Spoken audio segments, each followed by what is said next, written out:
Hello friends, welcome back to my channel Easy Way of Learning with Akash Kumar. Today we will learn how to find position of element, valency, nature and electronic configuration. यानी कि हम लोग देखेंगे कि element का position क्या होता है, वैलेंसी, नेचर क्या होता है। ये सारा चीज़ हम लोग एक ही वीडियो में पढ़ने वाले हैं, तो बने रहिए वीडियो के अंत तक। अगर आप हमारे चैनल पर नए हैं तो हमारे चैनल को सब्सक्राइब कर लीजिए, easy way of learning with Aakash Kumar, और बेल आइकन को भी प्रेस कर लीजिए क्योंकि ये video many concept in one video वाला है। So keep watching till the end. तो आइए स्टार्ट करते हैं वीडियो को। तो कुछ पहले इंपॉर्टेंट टर्म्स जान लेते हैं क्योंकि एलिमेंट का हम लोग पोजीशन देखने वाले हैं, तो इसमें हम लोग एलिमेंट के बारे में पहले जानेंगे। तो एलिमेंट क्या होता है? The element is the purest form of a substance. It cannot be converted into anything simpler than itself by any physical or chemical process. It is composed of only one kind of atom. यानी कि element जो होता है वो purest form होता है substance का, और इसको हम लोग किसी भी छोटे सिंपलर फॉर्म में नहीं कर सकते हैं किसी भी फिजिकल और केमिकल प्रोसेस से। और कोई भी एलिमेंट केवल सिंगल काइंड ऑफ एटम से बना हुआ होता है। नाउ इसके बाद एटम क्या होता है? तो atom is the smallest part of an element that takes place in chemical reaction. Atom सबसे छोटा पार्ट होता है उस एलिमेंट का जो कि किसी भी केमिकल रिएक्शन में पार्टिसिपेट करता है। According to the modern atomic theory all atoms have a similar basic structure. Modern atomic theory के अनुसार जो है सभी एटम्स का सिमिलर बेसिक स्ट्रक्चर होते हैं। And the size of atom is less than 10⁻⁻⁴ nanometre. और एक एटम का साइज जो होता है वो 10⁻⁻⁴ नैनोमीटर से भी कम होता है। इसके बाद एटम्स के अंदर कुछ सब एटॉमिक पार्टिकल्स होते हैं। तो 3 मेन सब एटॉमिक पार्टिकल्स हैं जिसको कि फंडामेंटल पार्टिकल्स कहते हैं एटम का। पहला है प्रोटॉन्स। प्रोटॉन्स को हम लोग P से रिप्रेजेंट करते हैं। Protons are positively charge particles that are found in the nucleus of an atom. किसी भी एटम के न्यूक्लियस में जो पॉजिटिव पार्टिकल्स होता है, पॉजिटिव चार्ज होता है, वो प्रोटॉन का होता है। मतलब प्रोटॉन्स का चार्ज क्या होता है? पॉजिटिव होता है, और वो न्यूक्लियस में होता है एटम के। दूसरा है fundamental particles, neutrons. Neutrons are electrically neutral particles that are also found in the nucleus. ये भी न्यूक्लियस में ही पाया जाता है और ये इलेक्ट्रिकली न्यूट्रल होता है। Neutrons are slightly heavier than protons. Proton से थोड़ा ये भारी होता है, हैवियर होता है न्यूट्रॉन्स। इसके बाद है इलेक्ट्रॉन्स। इलेक्ट्रॉन्स को हम लोग E से रिप्रेजेंट करते हैं, और electrons are negatively charge particles that are found outside the nucleus. और ये न्यूक्लियस के बाहर ऑर्बिट में चक्कर लगाते रहता है, और ये इलेक्ट्रिकली नेगेटिव होता है। तो इसके बारे में अब हम लोग आगे देखते हैं। नाउ इसका स्ट्रक्चर देखिए ऐसा होता है। मान लीजिए कोई एटम है, उसका ये जो है न्यूक्लियस है। न्यूक्लियस के अंदर न्यूट्रॉन भी होता है, प्रोटॉन भी होता है। प्रोटॉन पॉजिटिव चार्ज होता है और नेगेटिव, और ये न्यूट्रॉन जो होता है वो न्यूट्रल होता है। और अगर हमको किसी भी एटम का मास जानना है तो न्यूट्रॉन प्लस प्रोटॉन, जितना न्यूट्रॉन है उसमें जितना प्रोटॉन है, उस दोनों को अगर सम करते हैं तो हमको पता चल जाता है इसका मास क्या होता है, मास नंबर। और ये जो देख रहे हैं आप, ये न्यूक्लियस के बाहर का जो पाथ दिख रहा है इसको ऑर्बिट कहते हैं। ऑर्बिट पे इलेक्ट्रॉन मूव करते हैं और इलेक्ट्रॉन नेगेटिवली चार्ज होते हैं। तो एटॉमिक नंबर क्या होता है? एटॉमिक नंबर को हम लोग यहाँ पे Z से रिप्रेजेंट करेंगे। The number of protons present in the nucleus of an atom is called atomic number of that atom. किसी भी एटम का एटॉमिक नंबर उसमें कितने प्रोटॉन्स होते हैं इससे देखा जाता है। जितने नंबर ऑफ प्रोटॉन्स होंगे उतना ही एटॉमिक नंबर होगा उसका। इसके बाद है एटॉमिक मास, जिसको कि मास नंबर कहते हैं। उसको रिप्रेजेंट करते हैं हम लोग A से। The mass number of an element is the total number of protons and neutrons present in its atomic nucleus. किसी भी एटम का हमको अगर मास जानना है तो हम उसके अंदर जितने भी प्रोटॉन्स हैं, जितने भी न्यूट्रॉन्स हैं, दोनों को हम लोग टोटल करते हैं। Then we get the atomic mass of that atom. अगर हमको किसी एलिमेंट को दिखाना हो, जैसे कि यहाँ X कोई एलिमेंट हम लिए, अगर हमको इसमें दिखाना हो एटॉमिक नंबर कितना है, इसका एटॉमिक मास कितना है, तो वो हम इसमें ऊपर और नीचे लिखकर दिखा सकते हैं। तो हम लोग इसमें A और Z दिखा रहे हैं। A क्या है यहाँ पर? एटॉमिक मास है, और Z क्या है? एटॉमिक नंबर है। तो हम लोग A जो दिख रहा है यहाँ पे एटॉमिक मास, तो इसको हम इस साइड भी लिख सकते हैं, तो कोई दिक्कत नहीं है। तो यहाँ पे ऊपर वाला क्या रिप्रेजेंट कर रहा है, ए एटॉमिक मास, और नीचे वाला जेड एटॉमिक नंबर रिप्रेजेंट कर रहा है। तो हियर एक्स एक एलिमेंट लिए हैं, ए एटॉमिक मास है और एटॉमिक नंबर है जेड। अब इसमें एटॉमिक नंबर कितना होगा, अगर आपको एटॉमिक नंबर पता है किसी भी एटम का, तो आपको प्रोटॉन और इलेक्ट्रॉन ऑटोमेटिकली पता हो जाएगा, क्योंकि number of electron number of proton is equal to number of atomic number. यानी एटॉमिक नंबर जितना है किसी भी एटम का, अगर वो आपको पता है तो आपको प्रोटॉन और इलेक्ट्रॉन पता चल जाएगा। और अगर आपको प्रोटॉन पता है, ठीक है, तो आप फाइंड कर सकते हैं एटॉमिक मास भी। तो जैसे एटॉमिक मास अगर फाइंड करना हो तो न्यूट्रॉन प्लस प्रोटॉन, जैसा कि पता है कि जितने नंबर ऑफ न्यूट्रॉन होते हैं जितने नंबर ऑफ प्रोटॉन होते हैं, दोनों को टोटल करते हैं तो हमें मास नंबर पता चलता है। और अगर आप इस फॉर्मूला को यूज़ करते हैं तो आपको एटॉमिक मास पता चल जाता है। और अगर नंबर ऑफ न्यूट्रॉन्स फाइंड करना हो तो हम लोग एटॉमिक मास में एटॉमिक नंबर को सब्ट्रैक्ट कर देते हैं, तो हमको नंबर ऑफ न्यूट्रॉन्स पता चल जाता है। ना इसके बाद हम लोग देखें, तो देखिए ये अब हम लोग एक एटम का स्ट्रक्चर लिए हैं। इसमें जो ये दिख रहा है इतना सारा ऑर्बिट, तो इसको हम लोग सेल भी बोलते हैं और इसको ऑर्बिट भी बोलते हैं। हर एक ऑर्बिट का अपना एक एनर्जी लेवल होता है। तो आइए देखते हैं क्या क्या होता है। तो जैसे यहाँ पे न्यूट्रॉन और प्रोटॉन दिख रहा है कि न्यूक्लियस में है, उसके साइड जो दिख रहा है पाथ, इसको ऑर्बिट कहते हैं।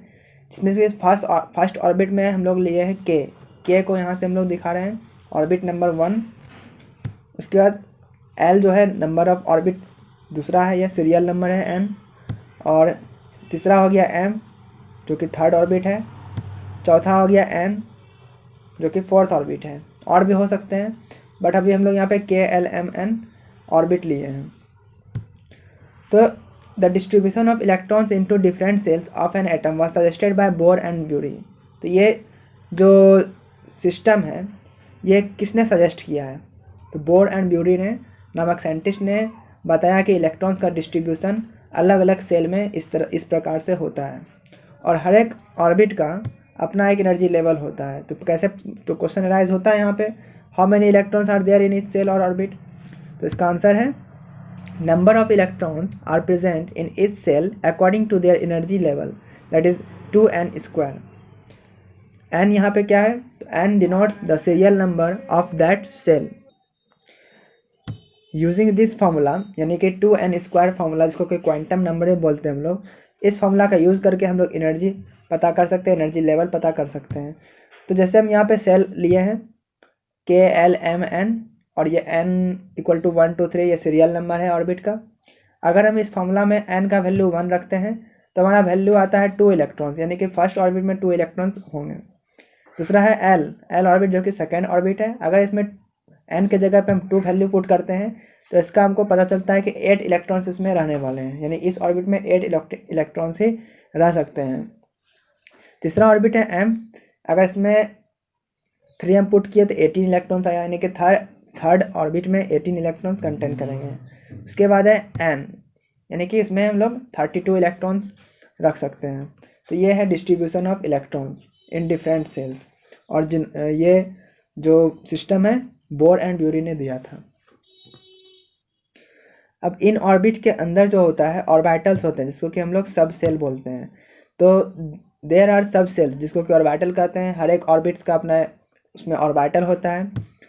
क्या क्या नाम है, तो सब सेल्स का नाम है एस पी डी एफ। तो एस का शेप जो होता है वो स्फेयर शेप का होता है। पी जो ऑर्बिटल है सब सेल जिसको बोलते हैं, उसका शेप डम्बेल की तरह होता है। तो पी शेप सेल का तो डम्बेल हो गया शेप।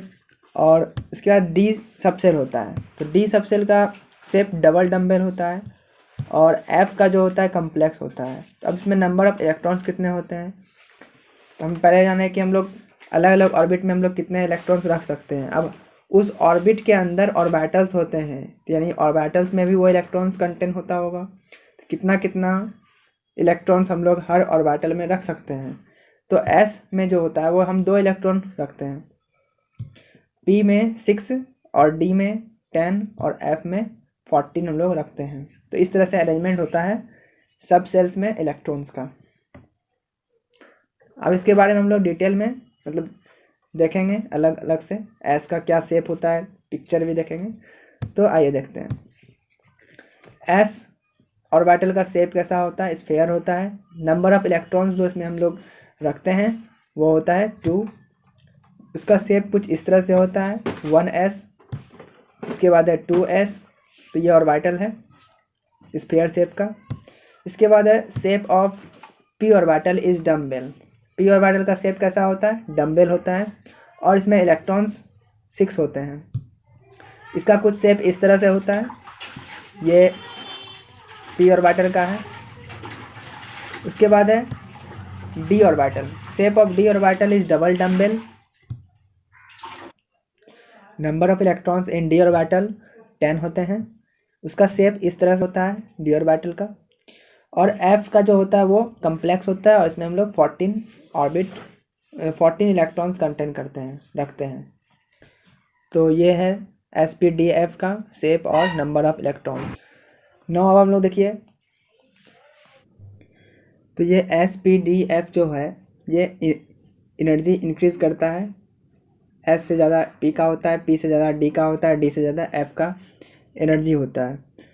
तो उसके बाद है electrons first occupy the lowest energy orbital available to them and enter into higher energy orbitals only after the lower energy orbitals are filled. यानी इलेक्ट्रॉन्स जो हम लोग रखते हैं एस पी डी एफ में वो कैसे रखते हैं, जिसका लोअर एनर्जी होता है सबसे पहले हम उसका ऑर्बिटल्स भरते हैं, वो अगर भर जाता है देन हम लोग हायर एनर्जी में जाते हैं। यानी कि इसका हम लोग अरेंजमेंट करते हैं 1s, उसके बाद 2s, फिर 2p, 3s, 3p, 4s, 3d, 4p, 5s, 4d, 5p, 4f, 5d, 6p, 7s and so on. तो इस तरह से ये चलता जो है। तो ये क्योंकि थोड़ा पजल टाइप है, कन्फ्यूज़न क्रिएट करता है, तो ये जो सिस्टम है ये अफवाह प्रिंसिपल से आया है। तो ये आपको इस तरह से याद रखना है।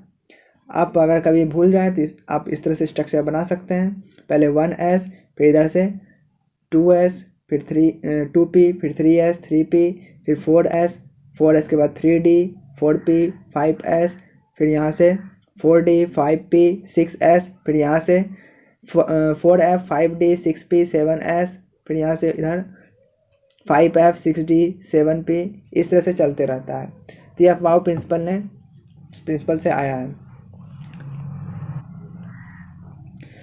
तो इसमें इम्पॉर्टेंट चीज़ है कि ये याद रखना है कि आउटर मोस्ट सेल जो होगा इनमें से उसको हम लोग वैलेंस सेल कहेंगे। यानी कि आउटर मोस्ट ऑर्बिट में जो भी इलेक्ट्रॉन्स होता है उसको हम बोलते हैं वैलेंस इलेक्ट्रॉन। यानी electrons present in the valence shell are known as valence electron, और ये कंट्रीब्यूट करता है मॉलिक्यूल्स के फॉर्मेशन में, इसीलिए आपको ये याद रखना है। और इसमें नंबर ऑफ ऑर्बिट जो होने वाला है वो नंबर ऑफ पीरियड के इक्वल होगा। अगर आपको नंबर ऑफ ऑर्बिट पता है कि किसी भी एलिमेंट में कितने ऑर्बिट हैं, तो आपको नंबर ऑफ पीरियड उतना ही होगा जितना उसका ऑर्बिट होगा। और वैलेंस इलेक्ट्रॉन डिसाइड करता है उसके ग्रुप नंबर, जैसे ग्रुप नंबर कौन सा है वो हमको पता चल जाएगा अगर हमको वैलेंस इलेक्ट्रॉन पता है तो। और ग्रुप के साथ ए भी लगा हुआ होता है, वो कैसे हम लोग लगाते हैं, तो वो हम लोग ब्लॉक के अनुसार लगाते हैं।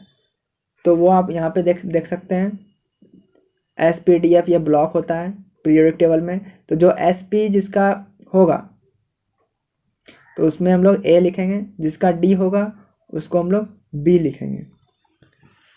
ठीक है, तो आइए हम लोग कुछ इंपॉर्टेंट चीज़ देख लेते हैं इससे रिलेटेड। जैसे अगर आपका इलेक्ट्रॉन्स 1 2 3 है आउटर मोस्ट सेल में, आउटर मोस्ट ऑर्बिट में अगर आपका 1 2 3 है, 4 है, 5 6 7 है, तो क्या होगा। अगर आपके अगर किसी एलिमेंट के आउटर मोस्ट सेल में 1 2 3 होता है तो वो लूज़ करता है, मतलब लॉस करता है। यानी कि उसमें चार्ज आ जाता है प्लस का, जितना लॉस करता है उतना चार्ज आ जाता है। अगर पॉजिटिव है तो वो कैटायन होगा, कैटायन है तो वो मेटल होगा। और अगर 5 6 7 है उसका तो वो गेन करेगा। आउटर मोस्ट सेल में जिसका 5 6 7 है तो वो गेन करेगा, तो वो यानी कि लेगा, यानी उसमें माइनस चार्ज आएगा। तो माइनस चार्ज आने के कारण वो एनायन हो गया, और एनायन है तो वो नॉन मेटल होगा। जनरली जिसका एलिमेंट में आउटर मोस्ट सेल में यानी वैलेंस सेल में 4, 5, 6, 7 ये होता है तो वो नॉन मेटल होता है और वो एनायन। और जिसके आउटर मोस्ट सेल में 4 होता है तो वो शेयर करता है। ऐसा हम लोग इसलिए करते हैं ताकि हम लोग ऑक्टेट कंप्लीट कर सकें। जैसा कि दिख रहा है कि जिसके आउटर मोस्ट सेल में 1, 2, 3 होगा तो वो ऑक्टेट कंप्लीट करने के लिए लूज कर देगा। जिसके आउटर मोस्ट सेल में 5, 6, 7 इलेक्ट्रॉन होगा तो वो ऑक्टेट कंप्लीट करने के लिए गेन करेगा। और जिसका 4 होगा तो वो शेयर करेगा। तो इस तरह से हम लोग ऑक्टेट कंप्लीट करने के लिए ऐसा करते हैं। तो उसके बाद हम लोग देखते हैं कि इलेक्ट्रॉनिक कॉन्फ़िगरेशन जो हम लोग करते हैं तो वो हम लोग क्या करते हैं, इलेक्ट्रॉन्स का डिस्ट्रीब्यूशन करते हैं अलग अलग सेल में। और उसी से हमें पता चलता है कि इसका कौन सा ग्रुप होगा, कौन सा पीरियड होगा, कौन से ब्लॉक में जाएगा, इसका वैलेंसी कितना होगा, ये सब हमको पता चलता है। और अब हम लोग स्टार्ट करते हैं कैसे हम लोग पता करेंगे ये सब कुछ। तो जो भी एलिमेंट लेंगे उसका हम क्या क्या चीज़ देखेंगे, उसका हम लोग सिंबल देखेंगे पहले, atomic number, electron, proton, mass number, neutron, electronic configuration, फिर ब्लॉक, फिर नंबर ऑफ ऑर्बिट, फिर period, balance electron, group, code electron, structure, formation of ion, radical, nature, फिर टाइप ऑफ एलिमेंट और वैलेंसी, ये सब चीज़ हम लोग उसमें देखने वाले हैं। तो सबसे पहले हम लोग मैग्नीशियम लेते हैं जिसका कि सिंबल है Mg, और नीचे हम लोग एटॉमिक नंबर दिखाते हैं और ऊपर एटॉमिक मास दिखाते हैं। तो नीचे कितना है 12, यानी कि इसका एटॉमिक नंबर 12 है। और इसमें अगर इसका एटॉमिक नंबर पता है तो जैसा कि अभी हम लोग पढ़े थे कि एटॉमिक नंबर जितना होगा उतना ही प्रोटॉन होगा, उतना ही इलेक्ट्रॉन होगा। तो इसी कारण से यहाँ पे एटॉमिक नंबर हमें पता है 12, तो इसका इलेक्ट्रॉन 12 होगा, प्रोटॉन भी 12 होगा। और जैसा कि यहाँ ऊपर में है मास नंबर 24, तो इसका मास नंबर पता है तो हम इसका न्यूट्रॉन भी फाइंड कर सकते हैं एटॉमिक मास में प्रोटॉन घटा करके। तो एटॉमिक मास इसका 24 है, नंबर ऑफ प्रोटॉन्स 12 है। जब हम लोग इसको सब्ट्रैक्ट किए तो 12 आंसर आया। अब मैग्नीशियम का इलेक्ट्रॉनिक कॉन्फ़िगरेशन क्या होता है, तो 12 इसका एटॉमिक नंबर होता है। एटॉमिक नंबर 12 है यानी कि इसके 3 ऑर्बिट होगा। कैसे, क्योंकि हम लोग को पता है कि फर्स्ट ऑर्बिट में 2 इलेक्ट्रॉन्स होते हैं, एल ऑर्बिट में 8 इलेक्ट्रॉन्स होते हैं, एम में 18 होते हैं। लेकिन नंबर ऑफ एटॉमिक नंबर जो होता है मैग्नीशियम का वो 12 होता है। तो इस कारण से जब हम इसका डिस्ट्रीब्यूशन करते हैं अलग अलग ऑर्बिट में तो एम ऑर्बिट जो कि थर्ड ऑर्बिट है उसमें 2 ही इलेक्ट्रॉन बचते हैं, इसलिए ये स्टेबल होने के लिए लॉस करेगा। तो इसका पहले हम लोग SPDF करके देख लेते हैं, यानी कि इसका सब सेल में कितना कितना इलेक्ट्रॉन जाएगा। हम लोग जानते हैं कि हर ऑर्बिट में सब सेल्स होते हैं और जितने भी इलेक्ट्रॉन किसी भी ऑर्बिट में है वो सब सेल्स में उतना होता कंटेन करता है। अगर इसमें के सेल में 2 इलेक्ट्रॉन्स है यानी कि इसमें एक ऑर्बिटल है जो कि 1s जिसमें कि 2 इलेक्ट्रॉन्स होता है, s में हम लोग 2 रखते हैं इलेक्ट्रॉन्स। दूसरा ऑर्बिट है इसमें 8 जिसमें कि 2 ऑर्बिटल होगा, यानी s भी होगा 2 भी और p भी होगा। तो इसमें 8 ऑर्बिट में है मतलब इसके ऑर्बिट में 8 इलेक्ट्रॉन्स हैं जिसमें से कि s जो है 2 इलेक्ट्रॉन लिया है और p में 6 इलेक्ट्रॉन चला गया है। तो टोटल मिला के इसमें 8 हो गया। फिर जो तीसरा ऑर्बिट है उसमें 2 इलेक्ट्रॉन्स हैं और इसमें 3s चला गया 2, s के पास 2 होता है तो 3s2 हो गया। तो यहाँ पे रेड में दिख रहा है 2, यानी कि ये क्या करेगा, लास्ट सेल में इसका क्या है, वैलेंस सेल में क्या है 2 इलेक्ट्रॉन्स है। और इसमें जो s दिख रहा है वो आपका क्या हो गया, ब्लॉक हो गया। तो सबसे पहले देखते हैं ब्लॉक इसका क्या है। तो इसका ब्लॉक हो गया s और ऑर्बिट कितना है इसमें 3, कैसे KLM 3 ऑर्बिट है। और अगर आपको ऑर्बिट पता है तो पीरियड भी 3 ही होगा, हम लोग अभी पढ़े थे। बैलेंस इलेक्ट्रॉन कितना है, जितना उसके बैलेंस सेल में इलेक्ट्रॉन होगा, तो इसमें 2 है यानी कि बैलेंस इलेक्ट्रॉन इसका 2 हो गया। कोड इलेक्ट्रॉन क्या हो गया, बैलेंस सेल को छोड़कर जो अंदर का इलेक्ट्रॉन है इनर इलेक्ट्रॉन, इनर ऑर्बिट, उसको हम लोग बोलते हैं कोड इलेक्ट्रॉन, यानी कि 2 + 8 10 हो गया, यानी कि जो कोड इलेक्ट्रॉन हो गया इसका 10। तो सबसे पहले इसका पहले ग्रुप देख लेते हैं। S जो है उसका ब्लॉक है, ठीक है।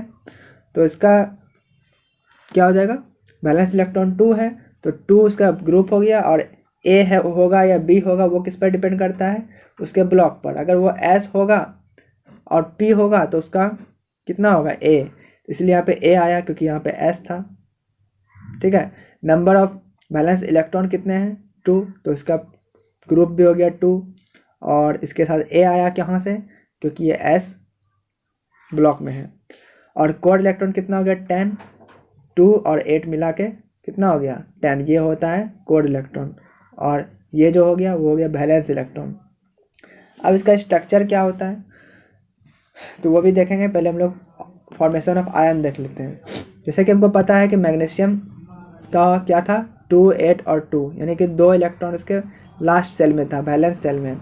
तो वो क्या किया, 2 इलेक्ट्रॉन को वो लूज़ कर दिया, लूज़ किया 2 इलेक्ट्रॉन, तो इसमें 2 प्लस चार्ज आया। इसको हम ऐसे भी दिखा सकते हैं और इसको हम ऐसे भी दिखा सकते हैं।